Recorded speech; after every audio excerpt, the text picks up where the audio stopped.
Buenos días, hermanas, hermanos, amigos.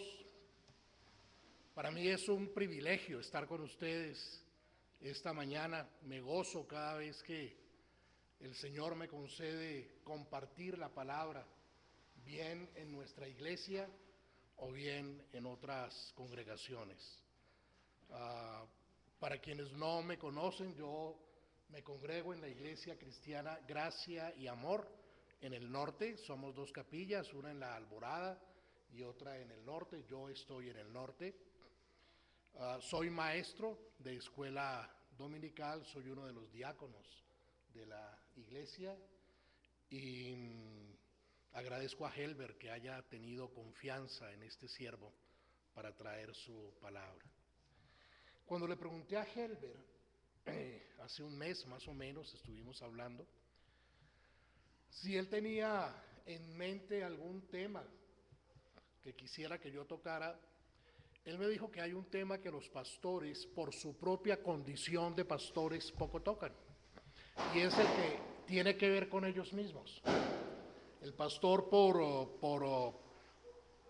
humildad, por sencillez, quizá para no enviar mensajes equivocados, poco toca el tema que tiene que ver consigo mismo, y me pidió entonces el favor de enfocar tanto la escuela dominical como el sermón en ese sentido.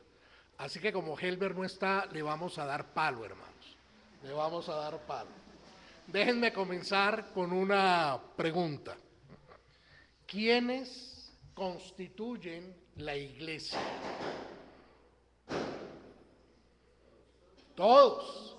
Todos aquellos redimidos por la sangre del Cordero en la cruz, constituimos la iglesia.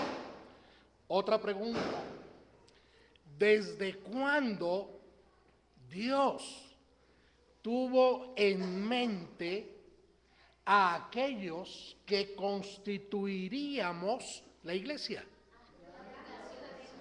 Antes de la fundación del mundo. Qué bien están respondiendo ustedes. Ok, entonces, si la iglesia está formada por los salvos por Cristo en la cruz, y si desde antes de la fundación del mundo Dios ya había escogido a algunos para salvación, ¿quiere eso decir, hermanos, que desde antes de la fundación del mundo Dios tenía en mente la iglesia?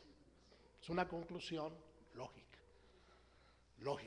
Desde antes de la creación del mundo, en un acto de amor incondicional, eligió de entre todos aquellos muertos en delitos y pecados a algunos que el Señor Jesús salvaría en la cruz.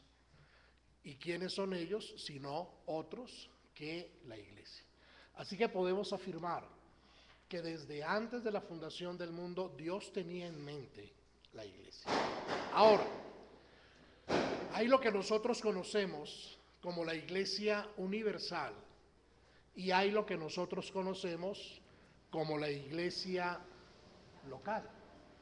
La iglesia universal está compuesta por todos los creyentes de todos los tiempos, de todos los lugares del mundo. Esa es la iglesia universal. ¿Quién conoce la iglesia universal? Dios. La suma de todos los creyentes, la suma de todos los creyentes, de todos los tiempos, de todos los lugares del mundo, forma lo que conocemos como la iglesia universal. Pero también está la iglesia local. Nosotros, déjenme incluirme en su grupo, Iglesia El Redentor, somos una iglesia local. Nosotros, Iglesia Gracia y Amor del Norte, somos una iglesia local.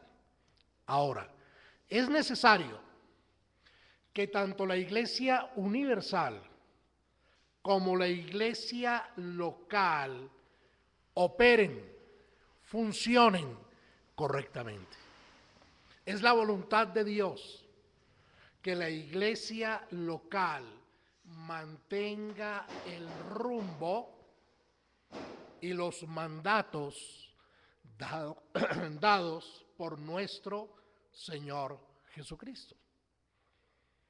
Hay iglesias que se apartan del rumbo. No entraremos aquí a considerar por qué, pero lamentablemente a lo largo de la historia hemos visto iglesias que se apartan del rumbo, y de ahí se derivan los famosos testigos de Jehová, y de ahí se derivan los mormones, y alguna vez yo escuchaba hablar de los Jesús solos, etcétera, etcétera, etcétera. Cuando la iglesia se aparta de las enseñanzas de la voluntad de Dios, entonces la iglesia pierde su norte y viene a convertirse en sectas que hacen mucho daño. Así que si Dios, desde antes de la fundación del mundo, tuvo en mente a la iglesia, también desde antes de la fundación del mundo, Dios debió tener en mente algunas, para llamarlo de alguna manera, herramientas, algunos instrumentos, algunos métodos para sostener y para edificar la iglesia. Por ejemplo, en Mateo 16, 15 al 18, si ustedes quieren vayan allá por favor, Mateo 16, 15 al 18, Jesucristo le ha preguntado a sus apóstoles quiénes creen que Él es, quiénes creen que Él es. Y Pedro, en representación de todo el grupo apostólico, dice: tú eres el Cristo, el Hijo del Dios viviente. Esa es una verdad. Esa es una verdad que en ese momento le fue revelada por el Espíritu Santo a Pedro. Es una verdad. Pero esa es una verdad sobre la que Jesucristo construye su iglesia. Por eso, después de la respuesta de Pedro, cuando Pedro le dice: tú eres el Cristo, el Hijo del Dios viviente, Jesucristo le dice que se agrada porque no se lo reveló carne ni sangre, sino el Padre que está en los cielos, y le dice que sobre esa verdad, es decir, sobre esa verdad que Pedro ha expresado, sobre esa verdad de que Jesucristo es el Hijo de Dios, es el Cristo, va a construir la iglesia. Pues bien, es necesario, hermanos, que haya unos instrumentos, y a esos me referiré, son esos los que Dios tuvo en mente desde antes de la creación del mundo. Es necesario que haya unos instrumentos, unos medios, para que verdades como estas permanezcan en la iglesia, para que la iglesia no se desvíe. Si los testigos de Jehová se ciñeran a esta verdad y reconocieran que Jesús es el Hijo de Dios y es Dios hecho hombre, ellos no se habrían apartado como se han apartado. Recapitulo. Desde antes de la creación del mundo, Dios tuvo en mente la iglesia. Desde antes de la creación del mundo, Dios tuvo en mente algunas herramientas y algunos instrumentos para mantener a la iglesia, para sostener, para guiar a la iglesia. No solamente a la iglesia universal, sino a la iglesia local. Vamos a mirar la manera maravillosa como Dios a nosotros como iglesia nos trae desde antes de la fundación del mundo y nos ha ido dando a lo largo de la historia esas herramientas, esos instrumentos que como iglesia nos ayudan a mantener el rumbo. Para eso vamos a considerar dos términos. El primer término es el término autoridad. Autoridad. ¿Qué es autoridad? Autoridad es un derecho que se le ha concedido a una persona para que esa persona tome decisiones, para que esa persona establezca políticas, para que esa persona dé directrices que van a influir en la vida de aquellos sobre quienes tiene autoridad. Hace 8 días, a través de un mecanismo democrático, el pueblo colombiano le concedió autoridad a un ciudadano que se llama Juan Manuel Santos. Y le dijimos a este señor: creemos que usted puede gobernar este país, puede tomar decisiones, puede establecer ciertas normas que sin duda van a afectar a todo el pueblo, independientemente de por quién haya sido nuestro voto. Pero le dimos autoridad y él va a ejercer, de hecho, ya viene ejerciendo autoridad. Y meto aquí una cuña, hermanos. Ya no nos peleemos más por Zuluaga, por Santos. El Señor puso al señor Santos como presidente. Es hora, si no lo hemos hecho, de empezar a orar por él. Todos. Porque es un hombre que está en eminencia, puesto por Dios. La iglesia también está sujeta a autoridad. La autoridad en la iglesia se deriva de la autoridad de Jesucristo. Cuando nosotros, como iglesia, como miembros de la iglesia, queremos tener claro quién es nuestra suma autoridad, nuestros ojos deben ir a la cruz de Cristo. Por favor, vayamos a Mateo 28:20.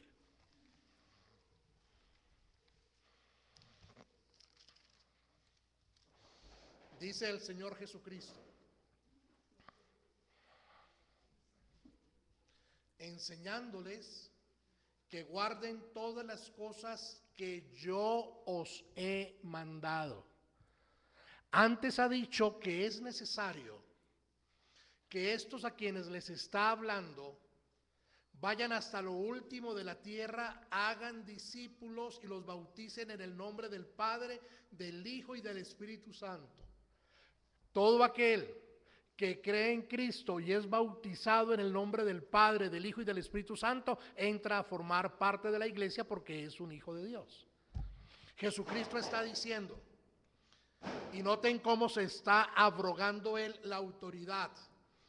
Él está dando un mandato: enséñenles, enséñenle a cada miembro de la iglesia que guarden todas las cosas. ¿Qué cosas, Señor Jesús? Las que yo he mandado. Ahí hay autoridad. Ahí hay autoridad sobre la iglesia. Pero concluye el Señor Jesucristo aquí con una voz de esperanza y de aliento. Y he aquí, yo estoy con vosotros todos los días hasta el fin del mundo. Amén. La autoridad de la iglesia, o la autoridad sobre la iglesia, se deriva de la autoridad concedida por nuestro Señor Jesucristo.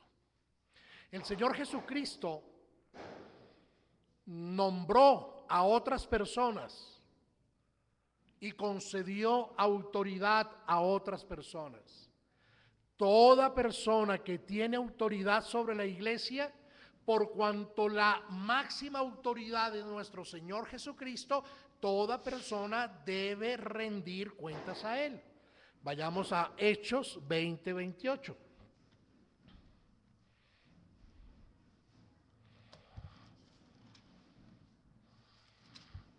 Noten lo que dice aquí. Por tanto, mirad por vosotros. Está hablando Pablo a los ancianos de la iglesia. Por tanto, mirad por vosotros y por todo el rebaño en que el Espíritu Santo os ha puesto por obispos para apacentar la iglesia del Señor, la cual él ganó por su propia sangre. Por tanto, mirad por vosotros y por el rebaño. Jesucristo le está diciendo a través del apóstol Pablo a estas personas: sostengan en mente el rebaño que les he entregado. Presten atención al rebaño que les he entregado. Tengan cautela con ese rebaño. Ese rebaño son ustedes, hermanos. Ese rebaño somos todos los creyentes. Vayamos a Hebreos capítulo 13, versículo 17.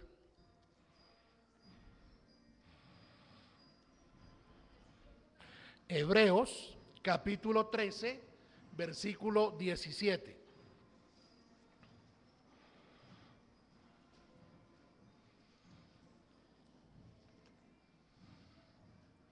Dice: obedeced a vuestros pastores y sujetaos a ellos, porque ellos velan por vuestras almas. Y note lo que dice acá: como quienes han de dar cuenta. Entonces, la autoridad de la iglesia es el Señor Jesucristo, pero habiendo Él delegado autoridad en otras personas, esas personas sobre quienes ha sido delegada tal autoridad responderán delante de Él. Responderán delante de Él. Desde antes, noten ustedes el amor del Padre, hermanos. Noten el amor del Padre. Qué amor, qué gracia la de nuestro Señor Jesucristo, que desde antes de la fundación del mundo tuvo en mente los instrumentos para edificar y para sostener la iglesia. Y también tuvo en mente cómo habrían de aplicarse esos instrumentos para que la iglesia no marche a la deriva. A la deriva. Autoridad. Hay otro término que debemos tener en cuenta: gobierno.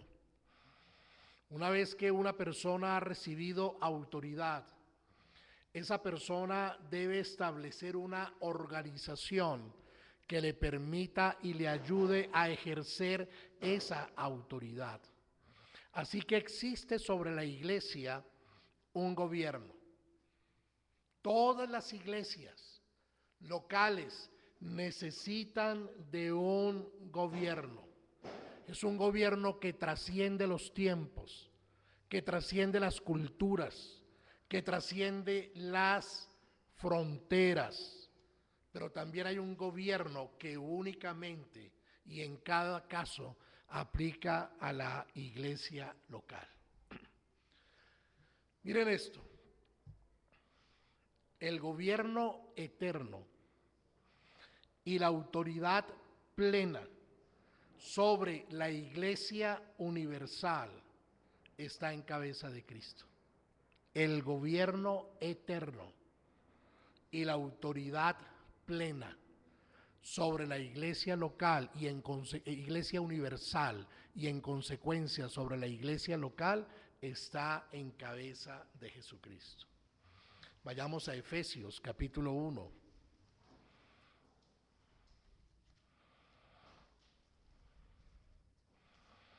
Versículos 15 al 23.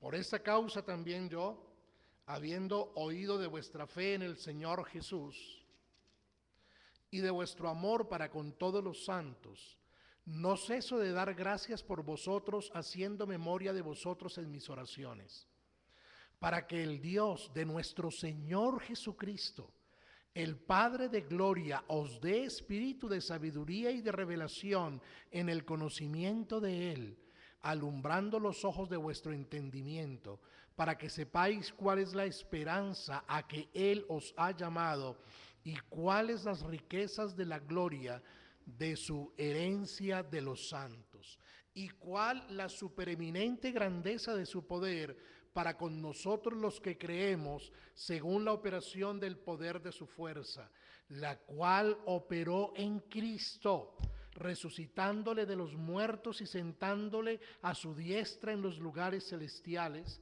sobre todo principado y autoridad. Nota aquí cómo el Padre le está concediendo autoridad al Señor Jesucristo.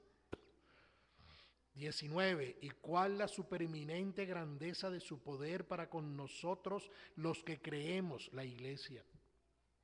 Sobre la operación del poder de su fuerza, la cual operó en Cristo, resucitándole de los muertos y sentándole a su diestra en los lugares celestiales, sobre todo principado y autoridad y poder y señorío, y sobre todo nombre que se nombra, no solo en este siglo, sino también en el venidero.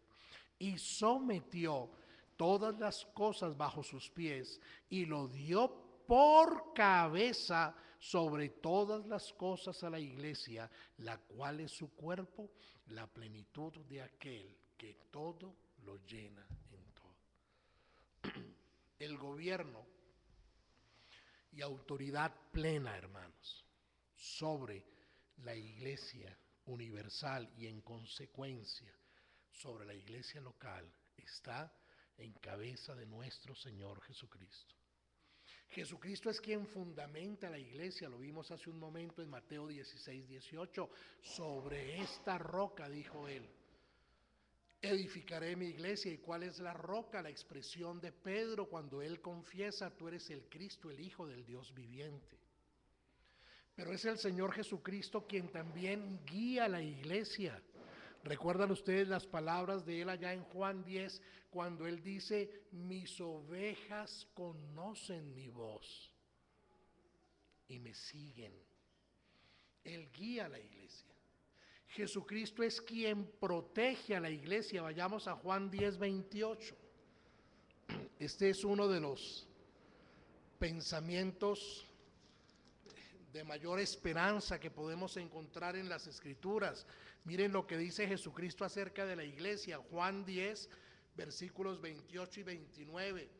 Y yo les doy vida eterna, y no perecerán jamás, ni nadie las arrebatará de mi mano. Es Jesús quien protege la iglesia. Nadie arrebatará las ovejas de mi mano. Mi Padre me las dio, es mayor que todos, y nadie las puede arrebatar de la mano de mi Padre. Imagínese la mano del Padre entregándole a Jesucristo como si fuera una cascada de creyentes, entregándole a Jesucristo la iglesia, y Jesucristo recibiendo la iglesia. Ahí está. Y Jesucristo está diciendo: mi Padre me las dio y nadie las arrebatará de mi mano. Pero también está diciendo: mi Padre me las dio y nadie las arrebatará de su mano. La mano del Padre, la mano del Hijo, guardando, protegiendo a la iglesia. Los incrédulos se confían en riquezas, se confían en belleza. Los incrédulos se confían en procesiones como la que acaba de pasar por acá, en compra de indulgencias. Los incrédulos se confían en el poder. Nada de eso va a perdurar. Pero Jesucristo, que gobierna y tiene autoridad eterna, nunca jamás permitirá que tú, si eres un creyente, seas arrebatado de su mano. Pero además de que nuestro Señor Jesucristo fundamenta la iglesia, guía y protege la iglesia, nuestro Señor Jesucristo señorea sobre la iglesia. Él es el Señor. Él es el Señor. Es a Él a quien la iglesia debe estar sujeto. Pero ahora piensen lo siguiente, hermanos. Cumplido el tiempo, el Señor Jesús fue a la cruz. Allí pagó por los pecados de cada uno de esos que el Padre eligió desde antes de la fundación del mundo para salvación. El Señor Jesucristo estuvo en el sepulcro durante 3 días. Al tercer día resucitó glorioso y victorioso. 40 días más caminó entre los suyos. Centenares de personas vieron al Señor Jesús. Y luego el Señor Jesús, a la vista de más de 500 personas, ascendió a los cielos. Y dice Romanos, que el Señor Jesús está a la diestra del Padre, pero Él no está inactivo, Él está gobernando. Pero dice ahí en Romanos, hermanos, que hay algo adicional que Jesucristo está haciendo por usted y por mí. Intercediendo. Esto no es de llorar, hermano Daniel. Esto no es de llorar, hermano John. Esto no es de caer de rodillas y decirle, yo no puedo entender esto, pero gracias. Que desde antes de la fundación del mundo, siendo yo un pecador corrupto, depravado, necio, tú me elegiste para salvación. Entregaste a tu Hijo. Señor Jesús, tú moriste en la cruz. Estuviste en el sepulcro 3 días. Diste testimonio de tu resurrección y ahora estás a la diestra de tu Padre intercediendo por mí. ¡Wow! Hermanos, eso es para caer de rodillas y darle gracias a Dios. Pero la pregunta es, ¿y ahora que el Señor Jesús está en los cielos? Claro, está entre nosotros, aquí, en este momento está entre nosotros. Mediante su Espíritu Santo está entre nosotros. Pero también podemos preguntarnos, y ahora que nuestro Señor Jesús ascendió a los cielos, ¿quién va a guardar la iglesia? Visiblemente, para decirlo de esa forma, ¿quién va a guiar la iglesia? El Señor Jesús dejó varios recursos. Primero, las Escrituras, el canon bíblico. Pero tengamos en cuenta, hermanos, que para la época en que el Señor Jesús ascendió a los cielos, el canon bíblico no se había concluido, no se había cerrado. La Biblia no había terminado de ser escrita, solo estaba escrito el Antiguo Testamento. Años después se escribiría el Nuevo Testamento. Tengamos en cuenta que para la época en que el Señor Jesús ascendió a los cielos, la iglesia no tenía la historia que tiene hoy después de 2000 años. Se estaba constituyendo la iglesia, era una iglesia primitiva, hermanos. Eran hermanos que venían saliendo de entre los judíos de celebrar sus ceremonias, de confiar en sus ceremonias, a creer que aquel, lo digo con respeto, andrajoso, desnudo, avergonzado y frustrado, muerto en la cruz, era su salvación. Era una iglesia que empezaba a ser objeto de persecución por los judíos. Eran otros hermanos que no venían de los judíos, pero venían de los gentiles. Años después, a quienes creyentes mismos que provenían de los gentiles empezaban a perseguir.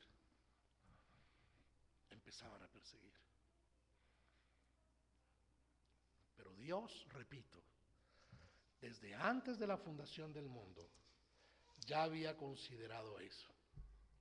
Y podemos pensar en lo que podríamos llamar un gobierno transicional. Ese término está de moda en nuestra nación por estos días, ¿no? La transición hacia la paz. Quiera el Señor que así sea. El Señor entonces, nuestro Dios, consideró un gobierno transicional y de autoridad plena, pero temporal sobre la iglesia universal. Y entonces dejó un grupo de hombres. Noten que cuando el Señor Jesús está en la tierra, Él guiaba, Él llevaba, Él decía, Él predicaba, Él enseñaba. Él iba a las Escrituras. Él muere, alguien debe ver por la iglesia. Él resucita, Él va a los cielos, alguien debe ver por la iglesia. Alguien debe tomar esta iglesia que está en plena formación y llevarla y guiarla según la voluntad de Dios. Entonces estableció a unos hombres a quienes llamamos apóstoles, quienes durante algunos años se encargaron de guiar la iglesia. Los apóstoles. Los apóstoles. Era necesario para ser apóstol cumplir algunos requisitos. Por ejemplo, haber visto a Cristo personalmente. Haber sido seleccionado por Cristo y haber sido formado por Cristo. Si ese requisito no se daba, no se podía ser apóstol. Por eso hoy hay algunos que se llaman apóstoles, pero ni han visto a Cristo personalmente, ni corrieron por las calles de Israel para la época, ni aprendieron enseñados personalmente por Jesucristo. Falsos apóstoles. Falsos apóstoles. Vayamos a Lucas 6.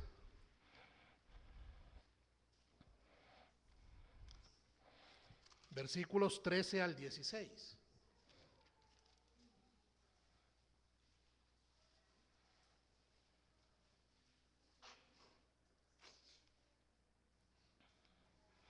Y cuando era de día, llamó a sus discípulos y escogió a 12 de ellos, a los cuales también llamó apóstoles. A Simón, a quien también llamó Pedro, a Andrés su hermano, Jacobo y Juan, Felipe y Bartolomé, Mateo, Tomás, Jacobo hijo de Alfeo, Simón llamado Celote, Judas hermano de Jacobo y Judas Iscariote, que llegó a ser el traidor. Para ser apóstol se requería que estas personas hubieran sido testigos oculares de la resurrección de Cristo. Nosotros hoy somos testigos de la resurrección de Cristo. Cada uno de ustedes puede decir con plena certeza: yo doy testimonio de que Jesucristo resucitó. Y doy testimonio porque Él cambió mi vida, porque yo también nací de nuevo por la obra de Cristo en mí. Historiadores pueden dar testimonio de la resurrección de Cristo. Una de las verdades históricas más investigadas a lo largo de los 20 siglos que nos anteceden ha sido la resurrección de Cristo. Y no ha habido manera de que alguien pueda refutar la resurrección de Cristo. Pero para ser apóstol era necesario que la persona fuera testigo ocular de la resurrección. ¿Recuerdan aquel pasaje en donde están los apóstoles reunidos y Jesucristo entrando por la pared se presenta delante de ellos? No solo para mostrar que Él había resucitado, sino para validarlos a ellos como apóstoles, para que ellos más adelante pudieran decir lo que dijeron: yo lo vi, yo estaba reunido con otros hermanos y yo lo vi que entró por la pared y estuvo entre nosotros. Y recuerdan ustedes que la primera vez que Él vino faltaba uno de ellos. ¿Quién era? Tomás. Tomás. Y el Señor regresa después para que Tomás también lo pueda ver, y da un paso adicional. Mete tus dedos. ¿Por qué? Porque lo estaba validando como apóstol. Pero además era necesario que estas personas tuvieran y ejercitaran unos ciertos dones dados por el Espíritu Santo: sanar enfermos, resucitar muertos, hablar en lenguas, etcétera, etcétera, etcétera. Dones que ya cesaron, que ya no están en la iglesia, eran unos dones temporales, a través de los cuales nuestro buen Dios certificaba que estas personas llamadas apóstoles habían recibido de Él autoridad para edificar y para guiar la iglesia. Estos apóstoles cuidaban, velaban, eran responsables por todas las iglesias. Estos apóstoles, inspirados por el Espíritu Santo, dieron unos mandatos que llamamos mandatos universales y que estarán vigentes hasta la segunda venida de nuestro Señor Jesucristo. Por ejemplo, el mandato sobre la libertad cristiana, el mandato sobre cómo obrar en caso de matrimonios mixtos. Cuando la iglesia se estaba formando, había muchos matrimonios de gentiles, de judíos, y solo uno de los cónyuges venía a los pies de Cristo. La pregunta es, ¿qué hago si ahora yo soy creyente, pero mi cónyuge es incrédulo? ¿Qué hago?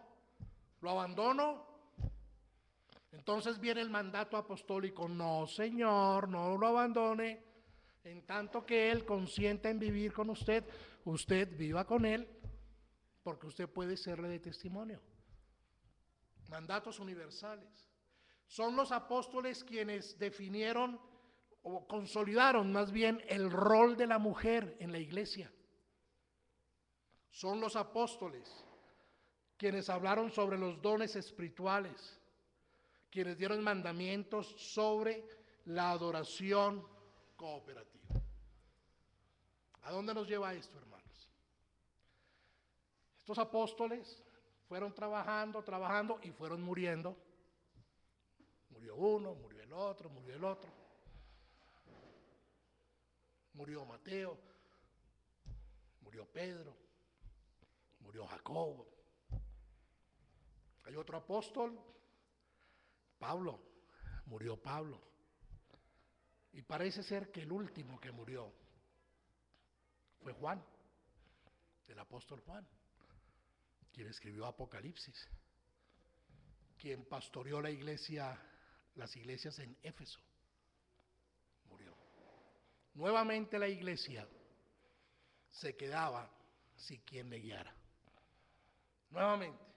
Pero ya los apóstoles habían completado el canon bíblico, habían establecido algunos mandatos y habían establecido en cada iglesia local a unas ciertas personas,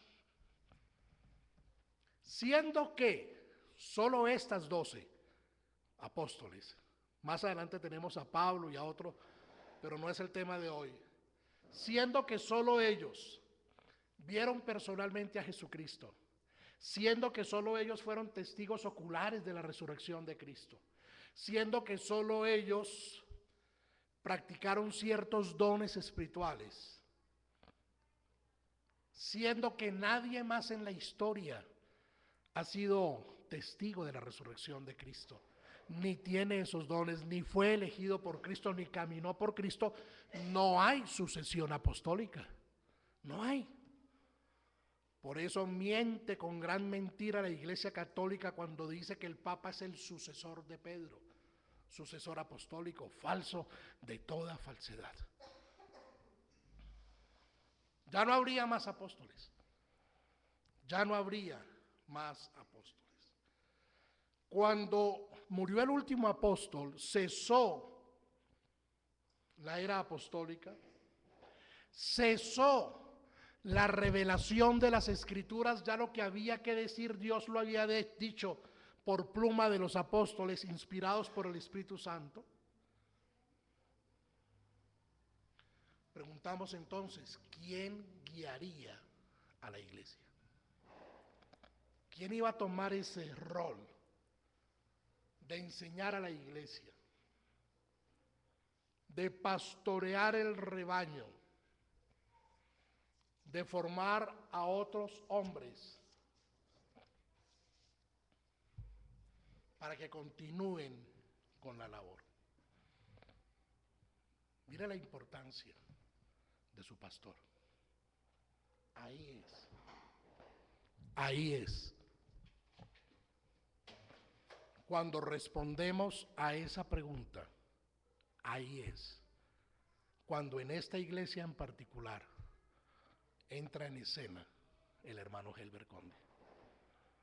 Ahí es cuando en mi iglesia entra en escena el hermano Antonio Orjuela. Ahí es cuando en la Alborada, hermanos, entra en escena el hermano Augusto. y anteriormente el hermano Eugenio. Ahí es. Desde antes de la fundación del mundo, nuestro buen Dios, de esa masa de cadáveres espirituales, eligió salvar a algunos, y de esos algunos, lo veremos ahora en el sermón, y de esos algunos, gracias hermana, y de esos algunos, Dios ha tomado a otros y los ha entregado como un don, como un regalo a la iglesia. En el sermón hablaremos de no caer en pastolatría. El pastor no es un ídolo, no es un ídolo, pero el pastor sí es un regalo de Dios para la iglesia. Él pastoreará, él predicará, él enseñará, él guiará. Claro, hay otras personas que colaboran, hay otras.